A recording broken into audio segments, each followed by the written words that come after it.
고 이건희 회장의 단독주택이 팔렸다. 아니, 안진영 기자님, 일단 시청자분들이 그러실 거, 단독주택이 있었어? 막 그러실 거예요. 네, 고 이건희 선대회장의 단독주택은 서울 용산구 이태원동에 위치해 있었습니다.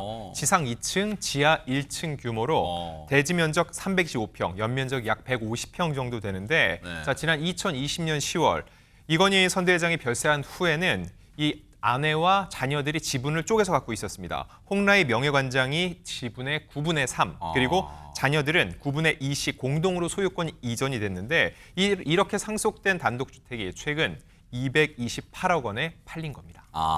근데 저것도 이채로요. 집이 얼마나 좋고 비싸면 집 한 채 지분을 고 이건희 회장의 아내분인 홍라희 관장이 9분의 3, 장남이 이재용 회장이 9분의 2, 이호진 장녀가 9분의 2, 이서연 자녀가 9분의 2 이렇게 갖고 있다는 것도 일반 국민 시민분들한테는 집도 저렇게 쪼개서 갖고 있구나 지분을 좀 이채로운 장면일 텐데 전현 평론가님, 근데 보세요. 저렇게 가족들이 쪼개서 지분을 갖고 있던 저 단독주택을 200억, 하여튼 뭐 몇백억짜리일 거 아니에요.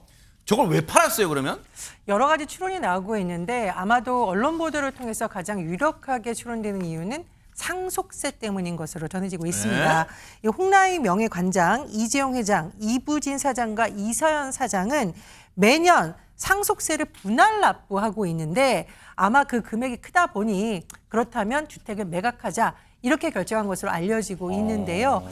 그런데 그러면 주택을 팔면 손해를 봤을까? 그건 아닌 것으로 추정이 됩니다. 이 주택을 이건희 선대회장이 2010년 매입을 했는데요. 네. 당시 82억 8,470만 원이었습니다. 그럼 이번에는 얼마에 팔렸느냐? 2025년 기준으로 약 145억 원이 더 높아진 228억 원에 매각이 된 것으로 알려지고 있는데요. 누가 샀느냐가 궁금하잖아요. 네. 그런데 아직 소유권 이전이 되지 않아서 등기부 등본상 매수자는 확인이 되지 않는 것으로 알려져 있고요. 다만 업계에서는 사업가가 아니겠느냐 그렇게 추론하는 것으로 또 언론 보도를 통해 전해지고 있습니다. 아니, 박주희 변호사님, 너무 속물 같은 근성인지 모르겠지만 2010년에 82억에 샀던 저 지상 2층, 지하 1층 단독주택이 15년 만에, 지금 2025년이니까 15년 만에 228억에 팔아서 뭐 대박 사건 145억 차이. 이거 짭짤한 겁니까? 어떻습니까? 사실 근데 내야 되는 상속세에 비교해보면 사실상 너무 부족한 액수입니다. 네? 왜냐하면 우리나라의 상속세법상 상속 재산이 30억이 넘으면 상속세율이 50%거든요.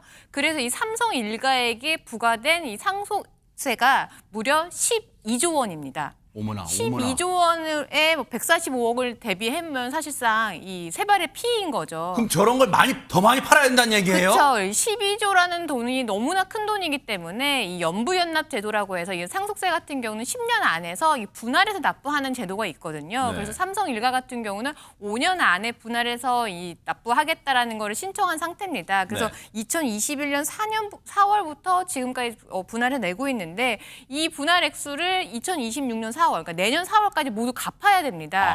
그러다 보니까 이렇게 단독주택도 팔고요. 또 2021년부터는 뭐 삼성전자, 삼성생명, 삼성물산 등 수조 원의 어치의 주식을 팔았고요. 이 주식담보대출을 받아서 상속세를 납부하고 있는 상황입니다. 야, 상속세를 납부하느라고 지금 이재용 회장 일가가 지금 발바닥에 땀이 날 지경인 뭐 그런 상황이에요, 참말로. 근데 여기서 꼬리에 꼬리를 무는 또 시청자분들 궁금증이 있을 거 아니에요, 박선배 변호사님. 아니, 상속받은 금액이 대체 얼마길래 세금으로 12조 원을 낼까 궁금합니다. 이건희 선대회장이 남긴 유산은 다음과 같습니다. 우선 삼성그룹의 주식이 있습니다. 여기에 서울 용산구 자택, 용인 에버랜드 부지 등 부동산도 있습니다. 또한 미술품 등도 있는데 이를 모두 합치면 총 26조 원 규모로 알려져 있습니다.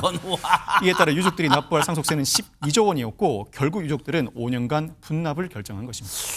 아니 근데 이종건 평론가님, 아니 그냥 제가 진짜 또 속물근성에 단순 계산이 26조 원을 이 상속 받았어요.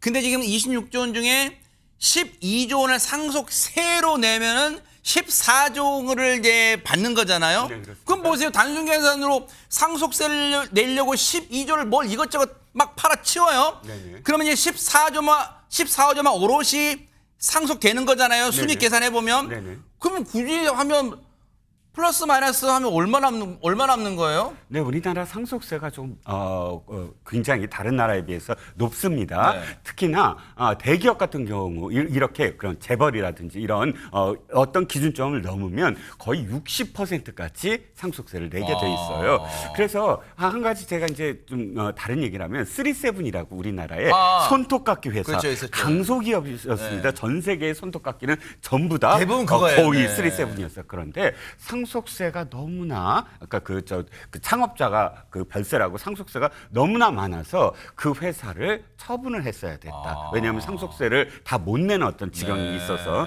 그런 상황이라 어쨌든 지금 한 12조 가까이 되는 어떤 상속세는 삼성이니까 그러니까 네. 더군다나 우리가 조금 굉장히 큰 어떤 규모의 상속을 해야 되는 경우니까 특별히 저렇게 또 많이 네. 상속세가 부과가 된 겁니다.